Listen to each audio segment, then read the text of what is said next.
Tuhan Yesus memberkati Bapak Ibu Saudara. Selamat berjumpa kembali minggu yang kedua bulan September. Tuhan Yesus memberkati kita semua. Puji nama Tuhan. Di tengah-tengah kita hadir Pastor Bro Adrian Kudubun. Boleh berdiri, Bro? Iya, boleh menghadap ke jemaat ini. Hambanya yang terus memberkati kita, terus memberkati. Beliau tidak asing. Beliau walaupun mungkin dari tinggal di luar, tapi beliau anak K asli di tempat ini. Mungkin kelihatan kayak bule ya, tapi tidak apa-apa. Dia orang Indonesia kalau sama-sama dengan kita. Terus memberkati. Oke, hari ini kita akan mengerti satu hal. Perhatikan, ada kekayaan rohani, ada kekayaan rohani yang Tuhan mau setiap kita. Bukan itu hanya sekedar kita pernah tahu atau pernah kita dengar, tetapi kekayaan rohani itu kita alami dalam kehidupan kita.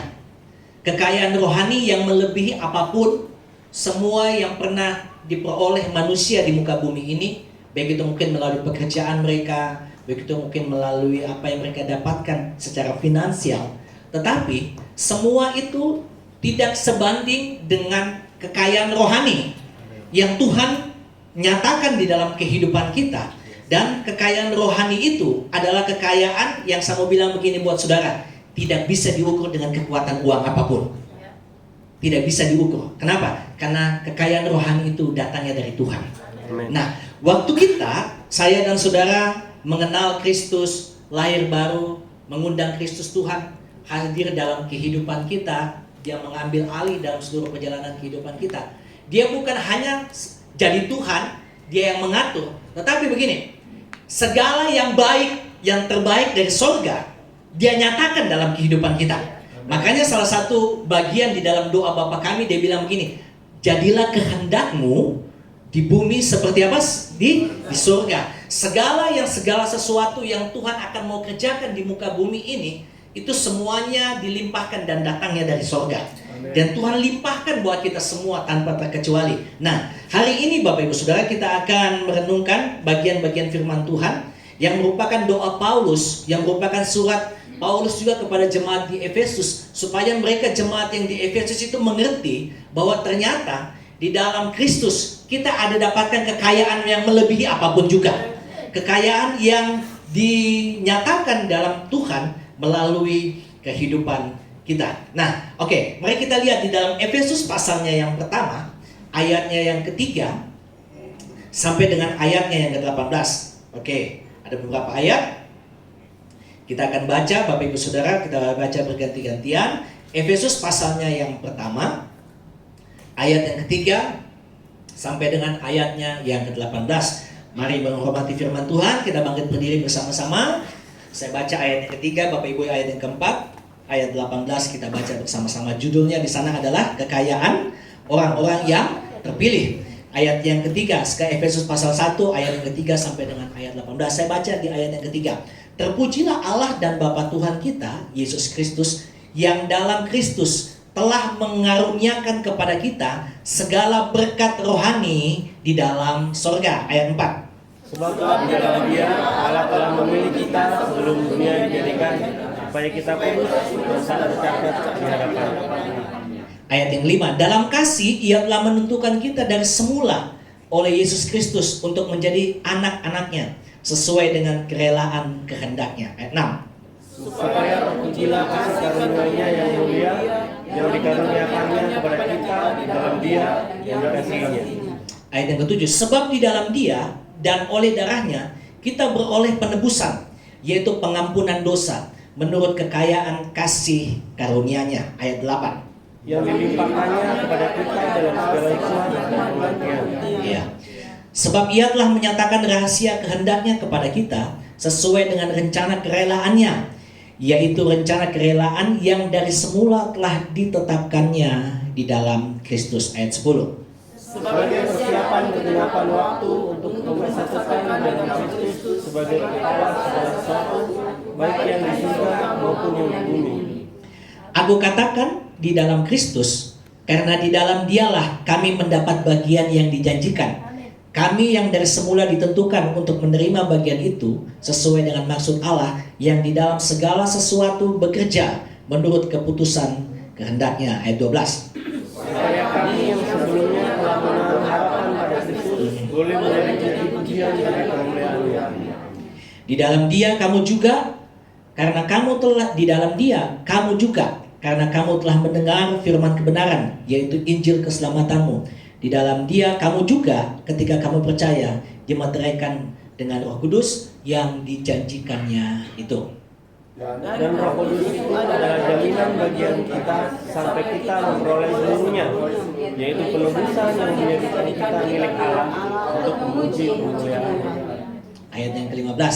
Karena itu setelah aku mendengar tentang imanmu di dalam Tuhan Yesus dan tentang kasihmu terhadap semua orang kudus. 16. Aku pun tidak berhenti mengucap syukur karena kamu, dan aku selalu mengingat kamu dalam doaku. Dan meminta kepada Allah Tuhan kita Yesus Kristus, yaitu Bapa yang mulia itu, supaya Ia memberikan kepadamu roh hikmat dan wahyu untuk mengenal Dia dengan benar. 18, sama-sama 2, 3. Dan supaya Ia menjadikan mata hatimu terang, agar kamu mengerti pengharapan apakah yang terkandung dalam panggilannya, betapa kayanya kemuliaan bagi yang ditentukannya bagi orang-orang kudus. Katakan amin, amin, amin. Ya, Paulus menulis kepada jemaat di Efesus dengan maksud untuk mereka menjadi orang-orang yang pada akhirnya bukan hanya sekedar puas jadi Kristen, tetapi lebih daripada itu mereka menjadi orang Kristen yang kehidupan mereka, tata cara kehidupan mereka, segala sesuatunya, perilaku mereka mencerminkan nama kemuliaan Tuhan. Nah, itulah sebabnya di dalam Efesus pasal 1 di ayat yang ketiga dia bilang begini. Terpujilah Allah dan Bapa kita Yesus Kristus yang dalam Kristus telah mengaruniakan, perhatikan, dia apa? Telah mengaruniakan kepada kita segala berkat rohani di dalam sorga. Nah, perhatikan, waktu kita ingin mendapatkan berkat secara jasmani, tentunya kita perlu usaha, kita perlu kerja keras, kita melakukan segala sesuatunya, dan ketika kita bekerja ada hasil untuk kita bisa memenuhi, untuk kita bisa mendapatkan berkat untuk mencukupi segala kebutuhan kita secara fisik, baik itu mungkin sekolah anak-anak kita, kebutuhan kita setiap hari. Tapi perhatikan, untuk kita mendapatkan berkat rohani, perhatikan, di sana tidak ada usaha kita. Memang ada yang akan kita kerjakan, tanggung jawab kita berikutnya. Tetapi perhatikan, untuk dapatkan berkat rohani itu, Alkitab bilang begini, Tuhan itu mengaruniakan kepada kita. Perhatikan, dia Tuhan apa? Mengaruniakan.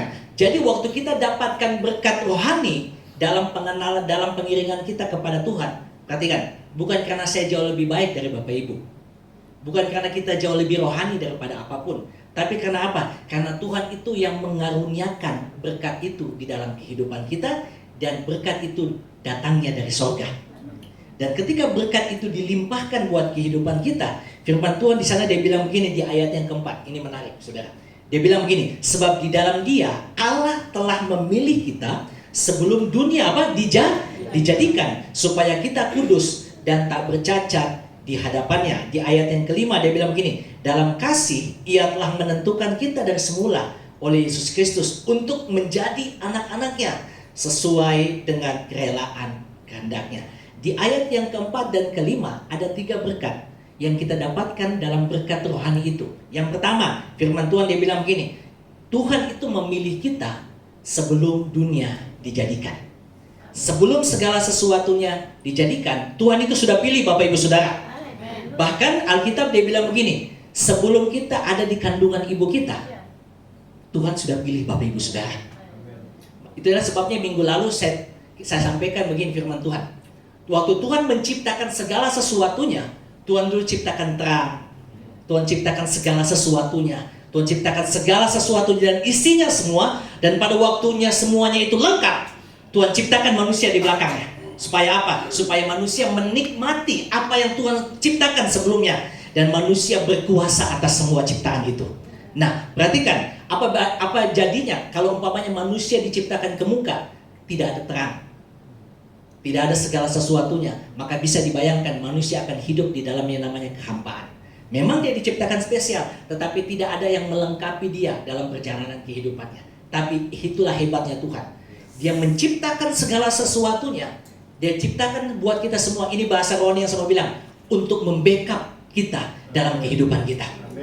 Tahukah Bapak Ibu Saudara, waktu Tuhan ciptakan kita di dalam dunia ini dan Tuhan memilih segala sesuatunya, di antara semua miliaran manusia yang ada di dunia ini, kita pernah tidak kita mau tanya begini, siapa saya, siapa saudara di hadapan Tuhan? Tuhan pilih kita dengan kriterianya, dengan kasihnya, dan Tuhan tidak pernah pasang kriteria waktu Dia memilih kita. Waktu Tuhan menetapkan kita, memilih kita dengan segala sesuatunya, itulah hebatnya. Saya mau bilang begini, Tuhan itu selalu melihat segala sesuatu yang dari dalam diri kita. Penampilan bagi manusia itu kelihatan sebagai sebuah tolak ukur orang itu bisa dipilih. Tapi tahukah, tolak ukur Tuhan untuk memilih bukan penampilan kita, bukan luar kita, tapi kehidupan hati kita. Ingatlah, pada waktu Tuhan memilih untuk menggantikan seorang yang bernama Saul. Waktu Tuhan datang melalui Samuel, Dia tanya, mana anak-anakmu? Semua anak-anaknya yang gagah perkasa datang. Semua anak-anaknya yang tinggi, yang punya pandangan secara manusia, dia bisa masuk dalam kriteria untuk menggantikan Raja Saul. Tapi satu demi satu, tidak ada satupun yang dipilih oleh Tuhan. Lalu kemudian Samuel tanya sama Isai, masih adakah anakmu?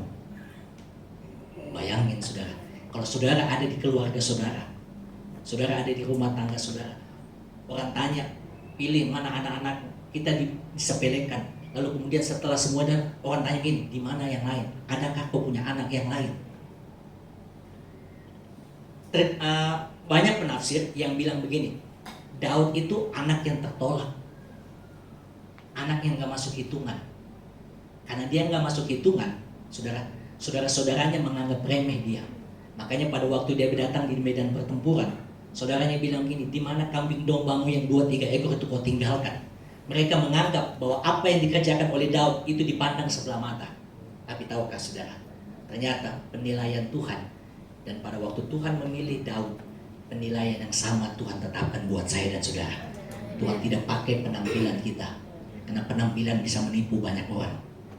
Tuhan lihat ke hati kita, dan Tuhan waktu Dia memilih kita, dengarlah, pilihan Tuhan tidak salah atas hidup kita. Berapa minggu yang lalu saya bilang begini, kita ini bukan produk gagal di hadapan Tuhan. Oke? Setuju? Kita bukan produk gagal. Bukan produk gagal. Saya pernah dengar anaknya, sudah berapa banyak anak-anaknya, lalu kemudian anaknya yang paling terakhir, mungkin anaknya itu mungkin sudah tidak dianggap atau mungkin kurang punya harapan, lalu kemudian anaknya dibilang, bapaknya dibilang, udah jadi pendeta aja. Tapi tahukah saudara, justru anak yang dianggap remeh itu, yang disuruh jadi pendeta saja, justru anaknya yang angkat nama keluarganya. Yang lain dianggap remeh, biasa aja. Tapi tahukah saudara, apa yang dianggap bodoh bagi dunia, dipakai Tuhan untuk mempermalukan dunia ini. Itu hebatnya Tuhan. Jadi waktu Tuhan pilih kita sebelum dunia dijadikan, dan perhatikan, waktu Tuhan jadikan kita, yang kedua berkat Tuhan begini, supaya kita menjadi kudus dan tak bercacat di hadapannya. Waktu Tuhan pilih saya, kita ini dijadikan sesuatu yang berbeda dari orang lain. Berbedanya apa? Bukan penampilannya, tapi pola hidup, cara hidup kita berbeda dengan orang lain. Kudus dan tak bercacat. Lalu kemudian berkat rohani yang berikutnya, firman Tuhan Dia bilang gini, dalam kasih Ia telah menentukan kita dari semula oleh Yesus Kristus untuk menjadi, perhatikan, menjadi apa? Anaknya sesuai dengan kerelaan kehendaknya.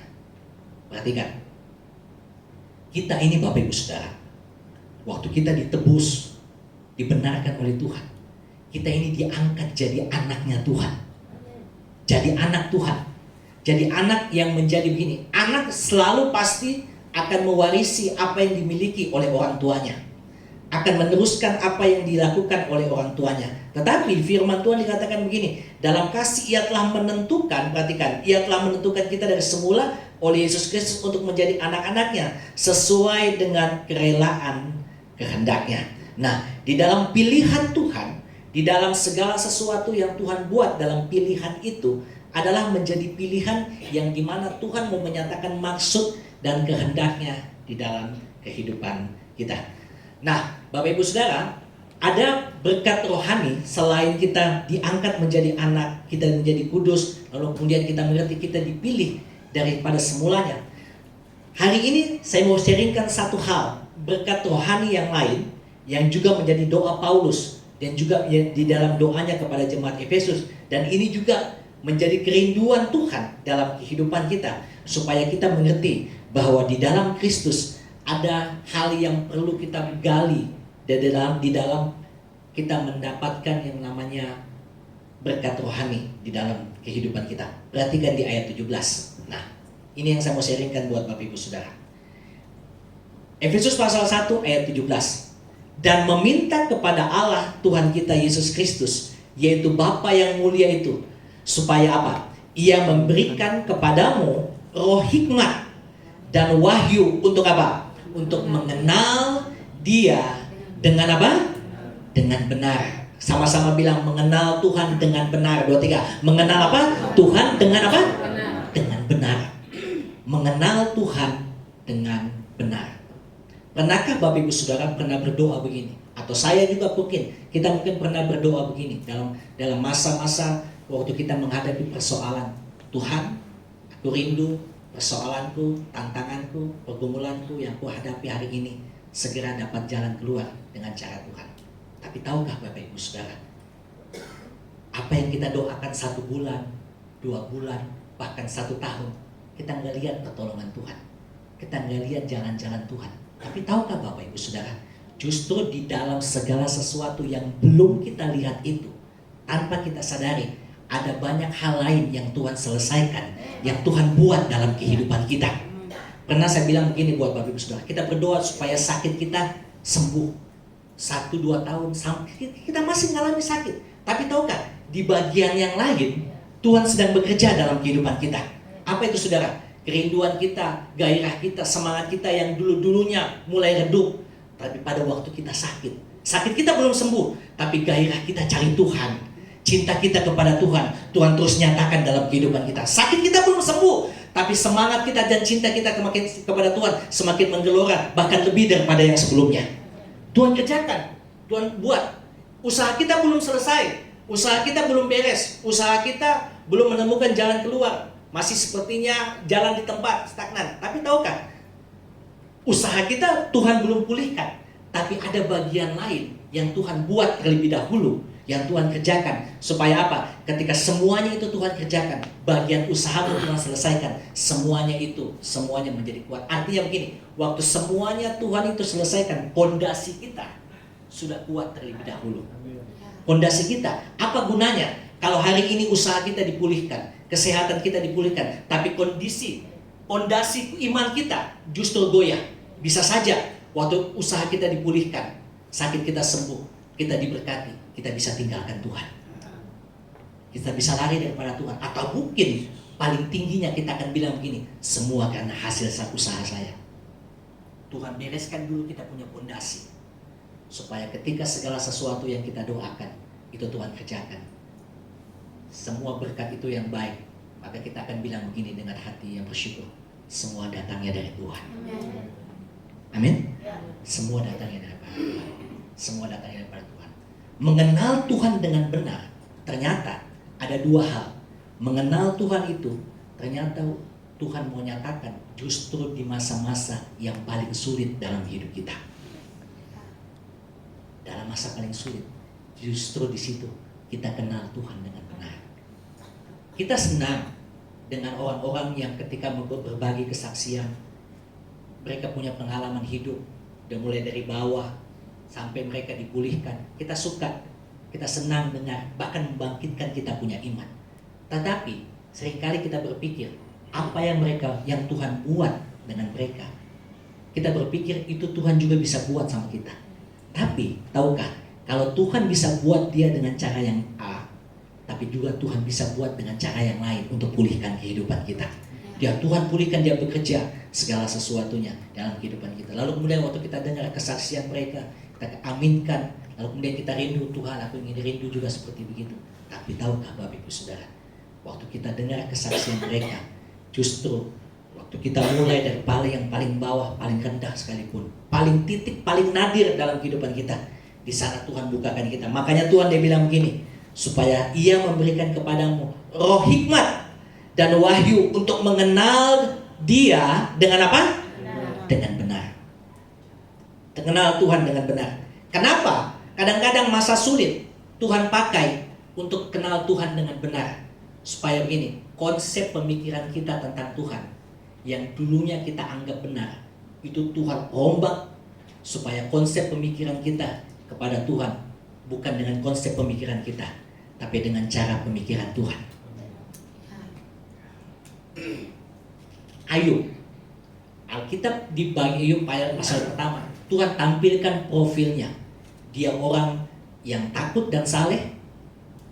Dia setiap pagi mengatur persembahan kepada Tuhan. Track recordnya, catatan hidupnya bagus, sangat bagus. Tapi perhatikan, satu kali iblis berkeliling, lalu kemudian dia datang ketemu sama Tuhan. Lalu Tuhan bilang begini, tidakkah kamu perhatikan Ayub hambaku, orang yang saleh? Tuhan promosikan Ayub. Tuhan tampilkan Ayub sebagai profil yang dimana pribadi yang setia. Lalu kemudian iblis bilang begini, singkatnya dia bilang begini, dia setia sama kamu, dia cari kamu, dia cinta kamu secara bahasa manusia saya karena ada perlindungan. Lalu kemudian iblis bilang begini, coba kalau kamu angkat pagar itu, pasti iblis berpikir begini, pasti dia akan lari daripada kamu. Lalu kemudian Tuhan terima tantangan itu. Dia bilang begini, oke, diambil. Tapi dia bilang, yang penting nyawanya ada di tanganku. Lalu apa yang terjadi? Waktu pagar itu diangkat, iblis berpikir, pasti Ayub lari dari Tuhan. Pasti Ayub nyangkalin Tuhan. Pasti dia akan hujat Tuhan.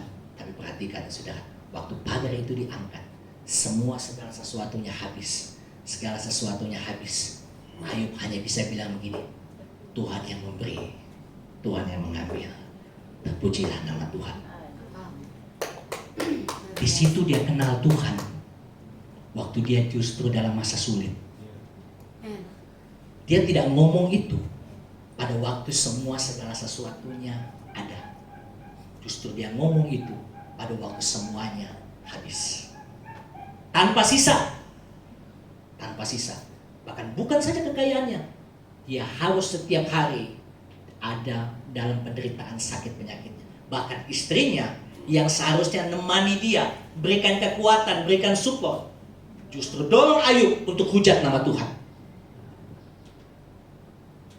Kalau saya jadi Ayub, saya punya potensi untuk bisa hujat Tuhan, atau saya ikut saran dari istri saya untuk hujat nama Tuhan. Tapi karena Ayub mengerti bahwa ternyata mengenal Tuhan itu, Tuhan mau bawa kita untuk kita bisa mengenal Tuhan, bukan dalam masa-masa kita senang, bukan dalam masa-masa kita segala sesuatunya aman, tapi pada waktu segala sesuatunya Tuhan izinkan, semua dalam kehidupanmu, engkau harus ada di dalam titik paling rendah. Di situ kita akan mengenal Tuhan dengan benar dalam hidup kita. Amin, saudara. Kenal Tuhan dengan benar. Coba deh, walaupun mungkin bukan ukuran. Dulu waktu kita masa-masa aman-aman, tidak ada masalah, segala sesuatunya tercukupi, segala sesuatunya baik, mungkin kadar doa kita tidak seperti dulu. Semangat kita, cinta kita, roh kita. Kemudian kita bilang begini, kan besok masih ada waktu cari Tuhan. Masih ada waktu. Kita turunkan intensitas, kapasitas, kita turunkan gairah kita. Tapi perhatikan, coba deh, kalau ada dalam keadaan yang paling terpuruk, seakan-akan mau tiap hari ada di gereja, tiap hari mau ada di dalam doa, setiap hari kalau bisa pujian penyembahan. Kenapa? Karena terdesak dengan keadaan. Tapi saya mau bilang begini buat saudara, cari Tuhan, mengenal Dia, bukan hanya pada waktu kita ada di dalam yang namanya masa-masa kita aman, lalu kemudian kita bilang begini, aman semuanya. Tapi justru waktu Tuhan izinkan kita mengalami situasi yang paling pelik, paling buruk sekalipun, di sana Tuhan mengaruniakan roh hikmat, pengenalan akan Tuhan, supaya kita mengerti dengan benar tentang Tuhan, dengan benar dalam hidup kita. Kadang-kadang konsep berpikir kita berpikir begini, Tuhan itu baik kalau dia menjawab doa saya. Tuhan itu baik waktu dia anak-anak kita sehat-sehat. Tuhan itu baik pada waktu usaha kita luar biasa. Tuhan itu baik waktu rumah tangga keluarga kita aman-aman. Tapi bisakah kita ngomong Tuhan itu baik waktu segala sesuatunya terjadi buruk dalam kehidupan kita? Pertanyaan buat saya dan saudara. Bisa tidak kita bilang begini, Tuhan terima kasih, usahaku belum baik. Bisakah kita bilang, Tuhan terima kasih, sakitku belum sembuh. Bisakah kita bisa bilang kayak gitu? Saya mau bilang, kalau kita tidak punya konsep pengenalan Tuhan dengan benar, susah kita akan ngomong seperti itu.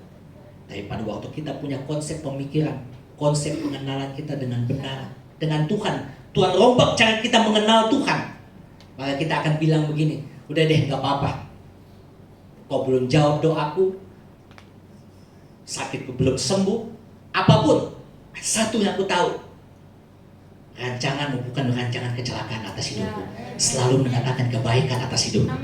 Dia hanya ngomong kayak gitu. Kenapa? Karena konsep pengenalan dia kepada Tuhan benar. Yang kedua, kenapa kita perlu mengenal konsep kita mengenal Tuhan dengan benar? Supaya kita tidak salah mengerti dengan Tuhan, Bapak Ibu Saudara. Dan kemudian kita salah mengerti dengan Tuhan, kita salahkan keadaan, kita salahkan orang lain, dan paling buruk, paling gak enak, kita salahkan Tuhan. Istrinya Ayub, dia menyalahkan keadaan, bahkan lebih parahnya, dia salahkan Tuhan. Bahkan dia bilang sama Ayub, kutukilah Tuhan dan matilah. Tapi Ayub punya pendirian, punya sesuatu yang benar dalam kehidupan. Nah, waktu kita mengenal Tuhan dengan benar, apa yang akan Tuhan buat dalam hidup kita? Ayatnya yang ke-19, ayat yang ke-18 dia bilang begini, dan supaya ia menjadikan mata hatimu terang. Hati kita nggak gelap, hati kita nggak dipenuhi dengan yang namanya kecurigaan dengan Tuhan, salah paham dengan Tuhan. Kita nggak dipenuhi dengan rasa curiga. Kok dia cari Tuhan? Kok dia nggak cari Tuhan? Saya cari Tuhan. Justru hidupnya jauh lebih baik daripada saya. Kita bandingkan hidup kita dengan Tuhan. Hati kita gelap. Hati kita curiga. Tapi waktu kita mengenal Tuhan dengan benar, Tuhan mau menjadikan hati kita, mata hati kita terang. Sepakat katakan amin. Hati kita terang. Dia bilang apa? Dan supaya ia menjadikan mata hatimu apa saudara? Terang, agar kamu apa? Agar kamu mengerti pengharapan apakah yang terkandung dalam panggilannya. Sama-sama, ini kekayaan yang kita akan dapatkan. Dia bilang apa? Betapa kayanya kemuliaan bagi bagian yang ditentukannya bagi orang-orang kudus. Luar biasa. Saya mau bilang begini buat saudara. Waktu kita dapatkan pengenalan Tuhan dengan benar konsep kita, dan Tuhan menjadikan mata rohani kita terang, saya mau bilang begini, kita akan mengalami yang namanya kemuliaan Tuhan. Kita akan mengalami yang namanya kemuliaan yang melebihi pemikiran kita yang sebelumnya. Kita akan alami kemuliaan itu di dalam kehidupan kita. Kemuliaan yang seringkali kita berpikir bahwa kemuliaan itu adalah sesuatu yang datangnya kalau kita baik, maka kita pantas dapatkan itu. Tetapi kemuliaan itu akan dinyatakan bagi orang-orang yang mata hatinya terang karena mengenal Tuhan dengan benar dalam kehidupannya. Mata hatinya menjadi terang sehingga mereka melihat betapa kayanya kemuliaan yang Tuhan tetapkan dalam seluruh perjalanan kehidupan kita. Nah, Bapak Ibu Saudara, kita bisa ngomong tentang Tuhan itu baik bukan karena kita pernah dengar orang ngomong Tuhan itu baik. Kenapa? Karena kita sudah punya pengalaman. Amen. Tuhan pernah lakukan perbuatan baik dalam hidup kita. Saya ngomong tentang rumah makan. Rumah makannya sana baik. Pernah nggak datang sana? Saya cuma dengar kata orang. Orang pasti akan nggak mau deh ikut sama saya.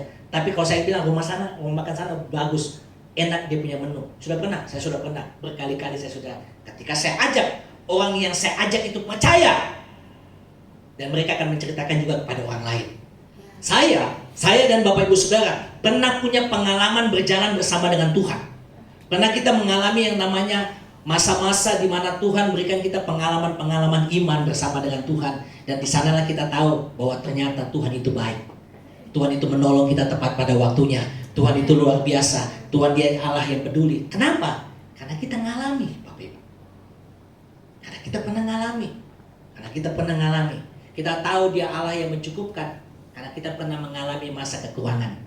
Dan kita tahu Tuhan ada bersama-sama dengan menyediakan. Kita tahu dia Tuhan yang menyembuhkan. Karena kita pernah ada di masa-masa kita sakit. Di sana Tuhan menjamah hidup kita. Dia pulihkan keadaan kita. Dan pada waktu itu kemuliaannya akan semakin dinyatakan, semakin bertambah-tambah dalam segala perjalanan kita, dan ditentukannya bagi orang-orang kudus dalam perjalanan kehidupan kita. Nah, untuk kita bisa sampai dalam tahap pengenalan kepada Tuhan yang benar, kita perlu dirombak manusia lama kita.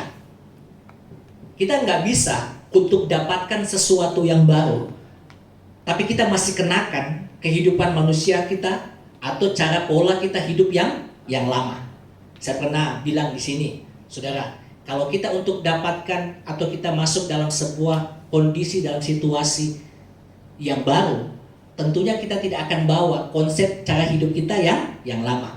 Kita masuk dalam perusahaan yang baru, pindah dari perusahaan yang lama, kita nggak akan mungkin bawa sistem kerja yang lama masuk di tempat kerja yang baru. Kita tinggalkan cara kerja kita, SOP yang lama di tempat kerja yang lama, pakai konsep atau tata cara kerja di perusahaan yang baru. Kita nggak mungkin pakai yang lama. Sampai pernah saya bilang, sampai ilustrasi, kalau kita pergi di rumah-rumah makan, kita yang biasanya datang pergi di rumah makan, orang-orang turis yang mereka tahu bahwa rumah makan itu segala sesuatu yang mereka bisa makan dengan nyaman, tapi ketika mereka masuk di rumah makan Padang, rumah makan Padang, lalu kemudian dia kasih keluar semua ada yang di dalam lemarinya. Dia kasih keluar, dia kasih masuk pada orang asing itu. Dan orang asing berpikir begini, betapa baiknya orang Indonesia. Semua yang ada di dalam lemari makan dikeluarkan buat kami yang ada dia keluarkan semuanya, keluar mereka makan. Orang bilang sini, saya tahu hal, makan sampai habis tanpa sisa. Karena dia berpikir orang Indonesia sangat baik. Dia pada waktu dia makan selesai, pada waktu dia keluar,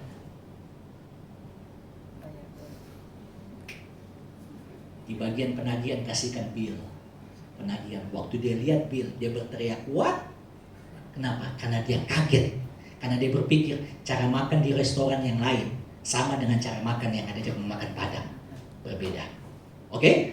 Kita nggak bisa untuk bisa dapatkan sesuatu yang baru dari Tuhan, tapi kita masih kenakan yang lama dalam hidup kita. Kita tanggalkan dulu dong yang lama, supaya kita bisa dapatkan sesuatu yang baru daripada Tuhan, supaya dengan demikian kita bisa mengenal dia dengan baik. Lukas pasal 16 ayat yang ke-15. Lukas pasal 16 ayat 15, lalu kemudian Roma pasal 8 ayat 27. Lukas pasal 16 ayat 15. Ini hal-hal yang kadang-kadang seringkali terjadi dalam diri kita, yang memang kita harus tanggalkan. Lukas pasal 16 ayat 15. Lalu ia berkata kepada mereka, "Kamu membenarkan diri di hadapan orang, tetapi Allah mengetahui hatimu, sebab apa yang dikagumi manusia dibenci oleh apa? Oleh Allah." Kadang-kadang kita berpikir bahwa penampilan segala sesuatu itu menjadi konsep kita bisa diterima oleh orang banyak. Tetapi Tuhan rombak itu, bahwa ternyata penampilan bukanlah satu-satunya bentuk penerimaan. Ada banyak hal yang Tuhan akan kerjakan. Coba perhatikan juga Roma pasal 8 ayat 27. Nah, Roma pasal 8 ayat 27. Dan Allah yang menyelidiki hati nurani mengetahui maksud roh itu, bahwa ia sesuai dengan kehendak Allah berdoa untuk roh, untuk apa? Orang-orang kudus. Hati nurani kita Bapak Ibu Saudara. Bapak Ibu Saudara, tahukah bahwa pernah seringkali dalam kehidupan kita Tuhan itu berbicara dalam hati nurani kita, bahkan yang paling dalam pun Tuhan berbicara. Waktu kita mau pergi ke ibadah, ada persoalan di rumah, dan lalu kemudian kita berpikir begini, nggak usah pergi ibadah deh, nggak layak, nggak usah melayani, nggak layak, sudah terlalu berat. Tapi tahukah saudara, di dalam hati nurani kita yang paling kecil, yang paling dalam, Tuhan bersuara. Tuhan berbicara paling lembut dalam kehidupan kita. Dan Tuhan mengingatkan untuk kita terus ada di dalam persekutuan bersama dengan Tuhan.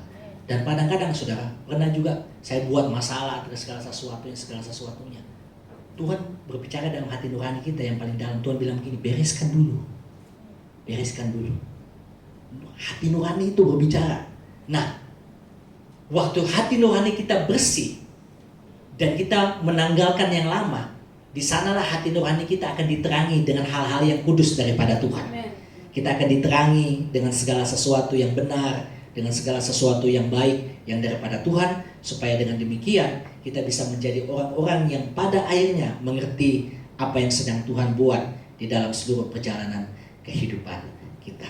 Kekayaan rohani yang kita akan dapatkan adalah sesuatu yang merupakan kerinduan Tuhan untuk dinyatakan di dalam kehidupan kita. Apa yang dimaksud dengan kekayaan rohani yang sebenarnya di dalam Alkitab? Kekayaan rohani, saya mau bilang, kalau kekayaan secara jasmani, banyak orang tertarik dan bahkan sampai mati-matian untuk dapatkan kekayaan secara jasmani. Tetapi herannya, kekayaan rohani, banyak orang yang gak tertarik.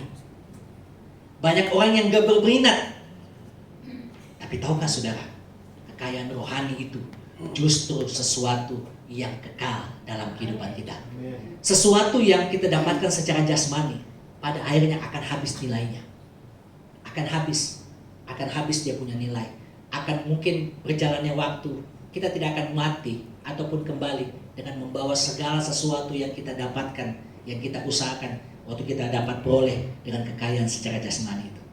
Tetapi berkat rohani yang kita dapatkan itu menjadi sebuah bekal yang akan kita dapatkan di dalam Tuhan dan pada sampai kekekalan. Makanya Yesus dia ingatkan begini, kekayaan jasmani dan kekayaan rohani. Kekayaan secara jasmani, Alkitab dia bilang begini, Yesus dia ingatkan bahwa itu akan habis, ngengat dan karat akan menghabiskannya. Betul? Semuanya itu akan habis, tetapi kekayaan secara rohani di dalam Tuhan tidak akan habis. Makanya saya pernah bilang buat Bapak Ibu Saudara jemaat Tuhan, waktu kita punya anak-anak, kita bisa warisan secara jasmani. Tetapi lebih daripada itu, ada warisan iman. Ada warisan rohani yang mereka akan bisa hidupi dalam kehidupan mereka. Bahkan itu jauh lebih cukup dalam kehidupan mereka. Warisan rohani itu yang akan mereka dapatkan di dalam kehidupan kita. Nah, dalam segala perjalanan yang kita dapatkan di dalam perjalanan kehidupan kita, ada hal yang akan Tuhan buat di dalam menyatakan hal-hal yang selama ini kita anggap tersembunyi dalam perjalanan kehidupan kita, yang kita anggap apa ya? Kita bertanya-tanya apa maksudnya ini. Tetapi waktu kita hati terang kita dapatkan berkat rohani dalam Tuhan, segala sesuatu itu Tuhan akan singkapkan dalam kehidupan kita. Tuhan akan bukakan. Ayat yang ke-9 di dalam pembacaan kita tadi. Di dalam Efesus pasal 1 ayat 9. Efesus pasal 1 ayat yang ke-9. Tolong tampilkan multimedia. Efesus pasal 1 ayat yang ke-9. Sebab ia telah menyatakan rahasia, perhatikan, kehendaknya kepada siapa? Kepada kita. Sesuai dengan apa? Sesuai dengan apa? Rencana kerelaannya, yaitu apa? Rencana kerelaan yang dari semula telah ditetapkannya di dalam Kristus. Ia akan menyatakan rahasia kehendaknya kepada kita. Makanya Bapak Ibu Saudara, hubungan kekristenan, hubungan kita dengan Tuhan itu digambarkan seperti hubungan antara suami istri. Hubungan dengan orang yang paling dekat. Dan ketika hubungan itu hubungan dekat, maka tidak ada yang menjadi rahasia suami atau rahasia dari istri yang tidak akan disingkapkan. Begitupun juga dengan hubungan kita dengan Tuhan. Semakin dalam dengan hubungan kita dengan Tuhan, maka Tuhan akan menyatakan segala sesuatunya tentang pribadinya dalam kehidupan kita. Tuhan akan bukakan semuanya, segala sesuatunya tentang pribadinya, tentang segala sesuatunya dalam perjalanan kehidupan kita. Karena apa? Karena dia akan Allah yang menyatakan semua rahasia kehendaknya di dalam kehidupan kita. Dan tahukah, waktu Tuhan buka rahasia itu, Tuhan akan buat kita berbeda daripada orang-orang yang tidak dekat ataupun mencari Tuhan dengan sungguh. Pernahkah Bapak Ibu Saudara bertanya begini, apa untungnya saya cari Tuhan? Saya secara materi, secara finansial, secara apapun, secara manusia tidak bisa berikan jaminan buat Bapak Ibu Saudara. Tapi Tuhan mampu berikan jaminan buat Bapak Ibu Saudara untuk saudara cari Tuhan hari ini. Bukan hanya untuk sekedar isi kursi, supaya kemudian saya tanya di WA kenapa nggak datang. Bukan itu. Tapi tahukah saudara, kita cari Tuhan hari ini. Hari ini keuntungan itu kita akan dapatkan di kemudian hari. Anak-anak kita akan nikmati segala sesuatu dari keputusan kita hari ini. Dari cari Tuhan, Tuhan singkapkan segala sesuatunya. Tuhan akan bukakan segala sesuatunya dalam perjalanan kehidupan kita. Saya pernah cerita di doa malam. Seorang dokter, dia dokter yang kalau boleh dibilang dokter spesialis yang langka. Yang langka, saudara. Lalu kemudian dokter ini diundang untuk menghadiri sebuah seminar sekaligus untuk terima penghargaan. Terima penghargaan tentang apa yang sudah dia kerjakan sesuai dengan medis yang dia jalankan. Ketika dia akan menjalani perjalanan itu, dia naik pesawat untuk berangkat ke negara bagian yang lain. Lalu kemudian ketika dia berangkat, tiba-tiba cuaca buruk. Pesawatnya cancel, nggak bisa tiba dengan selamat, nggak bisa tiba sampai tujuan. Lalu kemudian berhenti di tempat yang paling terdekat, lalu otomatis dia harus cari kendaraan untuk bisa sampai. Lalu kemudian, saudara, waktu dia sampai di sana, kendaraannya pun tidak bisa menerobos karena cuaca yang berat. Lalu kemudian dia harus berhenti untuk menunggu supaya cuaca itu bisa reda atau bisa baik. Lalu kemudian dia berhenti, lalu kemudian dia melihat sebuah rumah. Waktu dia berhenti di dalam rumah itu, dia mau masuk, dia dengar seorang ibu berdoa. Dia sedang melihat seorang ibu berdoa dengan tekun dan melihat seorang anaknya ada di dalam ayunan, saudara. Anaknya ada dalam ayunan dan berlutut dekat anak itu. Dia tidak tahu apa yang didoakan oleh ibu itu. Lalu kemudian setelah itu dia ketuk pintu itu, kemudian wanita ini mempersilahkan dia masuk. Kemudian dia bercerita tentang dia akan perjalanan. Lalu kemudian dokter ini tertarik dengan anak dari wanita ini, kemudian dia melihat anak ini. Lalu kemudian dia bilang begini, anak saya sedang sakit, penyakitnya langka.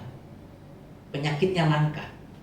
Dan dokter yang menangani dia jauh dari tempat tinggal saya. Dia sebutkan namanya. Pada waktu dia sebutkan namanya, dokter ini kaget. Ternyata yang disebutkan oleh wanita ini itu adalah dirinya sendiri. Lalu kemudian dokter ini tanya, sudah berapa lama kamu berdoa? Sudah hampir lebih daripada 1 tahun lebih. Hampir mau 1 tahun. Dan saya tidak tahu dokternya siapa, tinggal di mana. Hanya saya dengar dokter itu adalah dokter yang mampu untuk bisa memberikan pertolongan buat anak saya. Lalu kemudian dokter itu bilang begini, sayalah orang yang kamu maksud. Dan pada waktu mereka cerita itu, di sana dia mengerti ternyata begini. Kenapa Tuhan gagalkan dia punya penerbangan? Cuaca buruk. Kenapa Tuhan berikan cuaca tidak baik dalam perjalanan daratnya? Supaya Tuhan menjawab doa dari wanita yang hampir 1 tahun sebelumnya bertekun di dalam doa supaya anaknya ditolong. Dan Tuhan kirimkan dokter ini dengan cara Tuhan.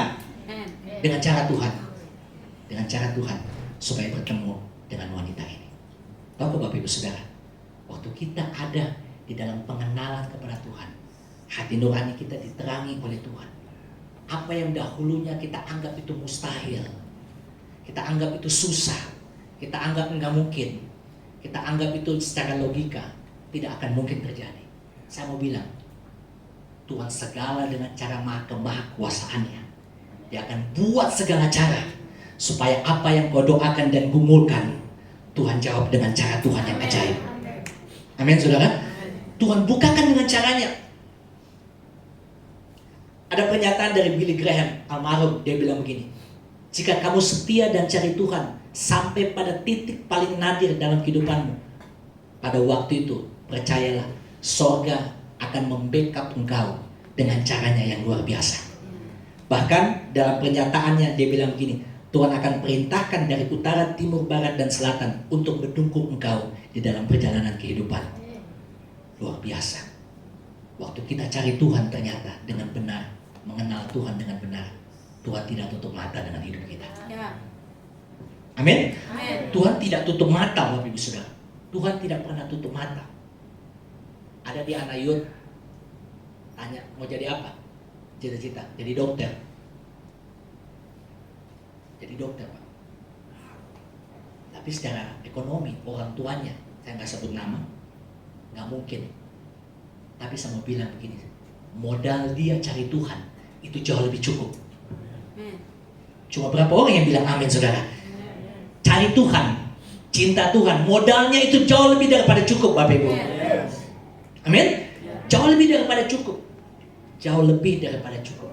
Makanya Tuhan bukakan semua, nyatakan hal-hal yang tersembunyi bagi kita, hal-hal yang kelihatannya mustahil bagi manusia. Tapi bagi Tuhan, Tuhan akan nyatakan kehendaknya. Supaya apa? Karena di titik itu kita akan ngerti bahwa ternyata Tuhan yang kita sembah bukan Tuhan yang mati, Bapak Ibu Saudara, tapi Tuhan yang hidup dan berkuasa dan mampu melakukan segala perkara. Tepuk tangan buat Tuhan kita. Saudara bisa tepuk tangan jauh lebih baik daripada itu. Katakan amin. Mengenal Tuhan dengan benar supaya kita punya segala sesuatu. Apa goalnya? Apa tujuan akhirnya? Waktu kita mengenal Tuhan dengan benar, apakah supaya kita diberkati berlimpah? Apakah supaya kita bisa bermegah dengan kemanusiaan kita? Ternyata bukan. Ada hal yang menarik. Apa goal dari kita mengenal Tuhan dengan benar? Kita buka Alkitab kita. Ini goal. Ini tujuan akhir dari kita mengenal Tuhan dengan benar dalam kehidupan kita. Coba perhatikan di dalam di dalam Efesus tadi, dalam Efesus pasal 1 ayatnya yang ke-13. Efesus pasal 1 ayat 13. Di dalam Dia kamu juga, karena kamu telah mendengar apa saudara? Firman kebenaran, yaitu Injil apa? Keselamatanmu. Di dalam Dia kamu juga ketika kamu percaya. Perhatikan, dimateraikan oleh apa? Dimateraikan apa? Dengan Roh Kudus yang dijanjikannya itu. Kehidupan kita, goalnya kita, Bapak Ibu Saudara, waktu kita mengenal Tuhan kita dengan benar, ada legalitas yang benar tentang hidup kita. Dan legalitas itu dimateraikan dengan apa? Dengan apa? Dengan Roh Kudus. Ada tuntunan Tuhan yang menyertai perjalanan kehidupan kita. Supaya apa? Waktu kita mengenal Tuhan dengan benar, kita mengenal Tuhan dengan benar dalam seluruh perjalanan kehidupan kita. Waktu ada Roh Kudus, perhatikan, kita tidak akan menjadi orang yang puas diri dengan apa yang kita dapat hari ini. Ingatlah, bahaya terbesar dalam kekristenan adalah apa? Puas diri, Bapak Ibu Saudara. Yaitu apa? Puas diri. Udah deh, puas. Doa biasa-biasa aja, udah dijawab doa kita. Doa biasa-biasa, ibadah biasa-biasa aja, semua aman-aman aja. Puas dengan keadaan, puas dengan kondisi. Tapi tahukah Bapak Ibu Saudara, puas itu bahaya dalam hidup kita. Seringkali bahaya terbesar waktu kita puas diri dengan keadaan kita, maka tanpa kita sadari bahaya sedang mengancam kehidupan kita. Pernahkah Bapak Ibu Saudara menyadari bahwa waktu Daud dalam keadaannya segala sesuatunya sudah nyaman dalam kehidupannya, Alkitab bilang begini, setiap tahun para raja-raja itu harus berperang. Tetapi apa yang terjadi? Dia tidak pergi berperang, dia tidak pergi bersama dengan pasukannya berperang. Apa yang dia lakukan? Dia nyaman di istananya. Dia nyaman di istana, sehingga apa yang terjadi? Dalam satu titik ketika dia nyaman di istananya, satu sore dia naik di suatu rumah. Dia melihat pemandangan yang seharusnya tidak dia boleh lihat. Dan ketika itu terjadi, itu awal dari kejatuhan dia. Seharusnya Daud pergi kemana? Ke medan perang untuk berperang. Tapi dia nyaman di istananya. Dia seharusnya tidak ada di istana. Dia harus berperang. Itu hukumnya. Tapi dia puas. Kerajaanku sudah nyaman. Tidak ada lagi lawan-lawanku. Semuanya nyaman. Tapi ketika dalam keadaan nyaman itu, dia naik di suatu rumah, dia melihat seorang wanita sedang mandi, hatinya tertarik. Justru di situ awal dari kehancuran dia, dari kejatuhan dia. Perhatikan, nyaman. Jangan nyaman dengan kondisi rohani Bapak Ibu Saudara. Udah deh, cukup cari Tuhan seminggu sekali aja. cukup cari Tuhan biasa-biasa aja. Ataupun keadaan baik. No, saudara. Saya dorong Bapak Ibu Saudara, cari Tuhan. Bukan hanya sampai level yang biasa, tapi sampai pada level yang jauh lebih baik daripada yang sebelumnya. Katakan amin, saudara. Jauh lebih baik daripada sebelumnya. Kalaupun saudara ada di dalam kondisi, keadaan, situasi, keadaan, pekerjaan, saya mau bilang begini buat saudara, hatimu tetap terkoneksi dengan Tuhan, tetap terhubung dengan Tuhan.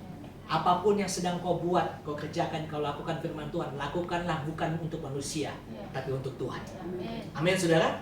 Waktu engkau ada di kantormu, ada di tempat kerjamu, ada di usahamu, di tokomu, dimanapun, waktu kau ketemu dengan para pelanggan, segala sesuatunya, lakukan bukan untuk manusia, tapi lakukan bagi kemuliaan nama Tuhan. Maka pada waktu itu kita sedang menyatakan pekerjaan Tuhan di dalam kehidupan kita. Dan pada waktunya kita mengenal Tuhan dengan benar, mengenal Tuhan dengan benar dalam kehidupan kita. Saudara, ayo, panggilan kekristenan kita bukan supaya doa kita dijawab, bukan supaya keadaan kita jauh lebih baik, tapi ending daripada itu, tertingginya adalah kita mengenal Tuhan dengan benar dalam kehidupan kita, supaya kita tidak salah paham dengan Tuhan. Katakan amin. Bilang sama kiri kananmu, kasih ingat begini, jangan salah paham dengan Tuhan. Kasih ingat, amin. Jangan apa saudara salah paham dengan? Jangan salah paham. Kadang-kadang orang salah paham itu sulit untuk diperbaiki. Tapi waktu kita mengenal Tuhan dengan benar, ayo, biarlah pengenalan kita setiap hari semakin bertambah di dalam Tuhan. Tepuk tangan buat Tuhan Yesus Tuhan. Tuhan Yesus memberkati kita. Bapak Ibu Saudara, mari kita bangkit berdiri bersama-sama.